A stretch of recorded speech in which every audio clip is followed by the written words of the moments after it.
பெரும்பாலான பெண்களுக்கு பார்த்துக்கிட்டிங்கன்னா, பிரசவ காலத்துக்கு பின்னாடி, குறிப்பா இந்த அறுவை சிகிச்சைக்கு பின்னாடி பின்முதுகு வலி அப்படிங்கிறது பரவலா ஏற்படுது. இதற்கு காரணம் நெறைய பேர் என்ன சொல்றாங்கன்னா, ஆப்ரேஷனுக்கு முன்னாடி போடக்கூடிய ஊசியினால பெயின் வந்துருச்சு அதனால அப்படிங்கிறாங்க. இது எந்த அளவுக்கு சரியானதா இருக்கு? அக்குபஞ்சர் மருத்துவத்துல நம்ம இந்த மாதிரி பெயின்களுக்கெல்லாம் குறுகிய காலத்திலேயே இதற்கான ரிசல்ட் கிடைக்குது. அப்ப இன்ஜெக்ஷன்னால இருக்க வாய்ப்பில்ல. ஸோ இதற்கான கரெக்டான விளக்கம் என்ன? இது எல்லாத்துக்குமே சரி பண்ணக்கூடிய ஒரு விஷயம் தானா? பொதுவாகவே மக்களோட மனநிலை ஏதாவது ஒன்று அவங்க மனசுல பிடிச்சிக்கு. அதுக்கு 1000 காரணம் வேற இருந்தாலுமே கூட அவங்களோட மனசில் நிற்கிறது அந்த மயக்க மருந்து செலுத்துறதுனாலதான் முதுகு வலி வருது. ஏன்னா அந்த முதுகு தண்டு வரதுக்கு பக்கத்துல தான் அதை போடுறாங்க. அதனால அவங்களோட மனசுல அது நிற்குது. ஆனா அந்த மருந்தெல்லாம் கொஞ்ச நேரத்திலேயே காணாம போயிடும். இந்த மயக்கம் தெளியும் போது அந்த மருந்தோட வீரியம் குறைஞ்சிடும். அப்படி இருக்கும்போது ஏன் முதுகு வலி வருது, அதுக்கு ஒரு விளக்கம் வேணுமில்ல. இப்போ முன்னாடி ஆப்ரேஷன் பண்றாங்க.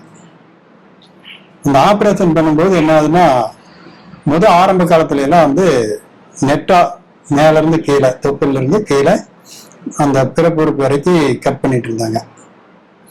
அது ஒரு வகையான பாதிப்பு கொடுச்சு. இப்போ எல்லாம் அடி வயிற்றுல குறுக்க கட் பண்றாங்க. இந்த குறுக்க கட் பண்ணும்போதுதான் நமக்கு பிரச்சனைகள் பெண்களுக்கு அதிகமா ஏற்படுது. இது அவங்க தெரிஞ்சு செய்யறாங்களா தெரியாம செய்யறாங்களா, அது ஒரு பெரிய இது வேண்டாம் நமக்கு. ஆனால் அந்த தசைகளை அறுக்கும் பொழுது ரத்த நரம்புகள்லாம் துண்டாகுதுங்கிறது எல்லாத்துக்கும் தெரியும். ஒரு முறை தசைகளை அறுத்து நீங்க எப்படி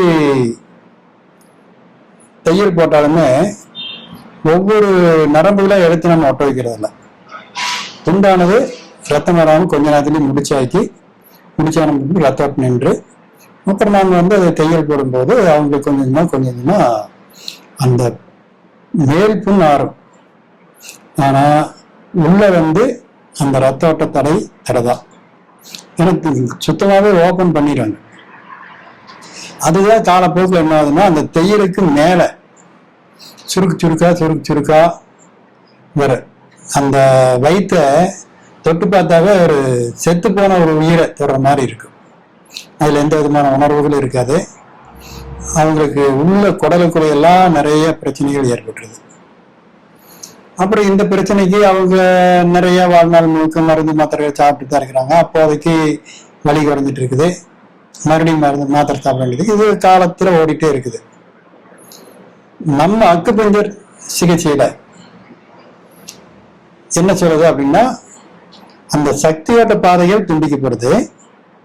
சக்தி ஓட்ட பாதைகள் துண்டிக்கப்படும் போது கீழே காலில் இருந்துதான் எல்லா உறுப்புகளுக்கும் தேவையான உயிர் சக்தியே ஊடுருவுது.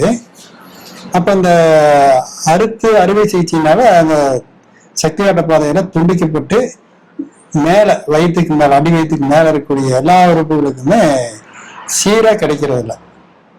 அதனாலதான் குடலுக்கு பாதிப்பு ஏற்படுது. சிறுகுடல், பெருங்குடல், இரைப்பை, கல்லீரல், மண்ணீரல், இத்தனை உறுப்புகளுக்குமே போதுமான சக்தி சரியா போகாததுனால அந்த தையலுக்கு மேல நம்ம உடம்பே இன்னொரு சக்தியை புதுசா உருவாக்குது.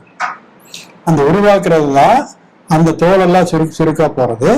இன்னொன்னு அந்த தையலுக்கு மேல ஒரு மடிப்பே விழுது. அந்த மடிப்பு அந்த மடிப்பு மூலம் பிரபஞ்சத்தில் இருக்கிற சக்தி உள்ள எடுத்து அது வழியே மேல அனுப்பும். இதுதான் அந்த பின் இடுப்பு வலிக்கு காரணம். அந்த மயக்க மருந்து கொடுக்கறது பெரிய காரணம்லாம் கிடையாது. ஏன்னா பெண்களுக்கு மட்டும் இல்லை பின் இடுப்பு வலி, ஆண்களுக்கும் வருது, சின்ன பசங்களுடையளுக்கு வருது, எல்லாத்துக்கும் வருதுல்ல. அப்ப அது காரணம் இல்லை. அதனால நீங்க அதையே நினைச்சிட்டு நம்ம இதுதான் காரணம் நினைக்காதீங்க. நமக்கு காரணம் இதுதான், அந்த அறுவை சிகிச்சை தான். அந்த அறுவை சிகிச்சையில துண்டான நரம்புகளையும் அக்குபஞ்சர் சிகிச்சையின் மூலமாக சீர் செய்ய முடியுது. நம்ம அக்குபஞ்சர் ட்ரீட்மெண்ட் செய்யும் போது அந்த சுருக்கா போன அந்த தோலெல்லாம் பழைய நிலைக்கே வந்துடுது. ஆப்ரேஷன் செஞ்சு ஆரம்ப காலத்திலே ஒரு 15 நாள் 20 நாளைக்குள்ளேயே நிறைய பேர் இங்க நம்ம ட்ரீட்மெண்ட்டுக்கு வராங்க. அவங்களுக்குள்ள ஒரு 15 நாள் 20 நாள் ட்ரீட்மெண்ட் பண்ணோம்னாவே அந்த வயிறெல்லாம் சுத்தமாயிருது, அந்த தையலே காணாம போயிடுது. இந்த தையல் இருந்த அந்த தாரை கூட இல்லாம போயிடுது. நம்ம அக்குபஞ்சர் சிகிச்சையில சரி செஞ்சுக்கலாம். இனிமேல் யாரும் பயப்பட வேண்டிய அவசியம் இல்லை.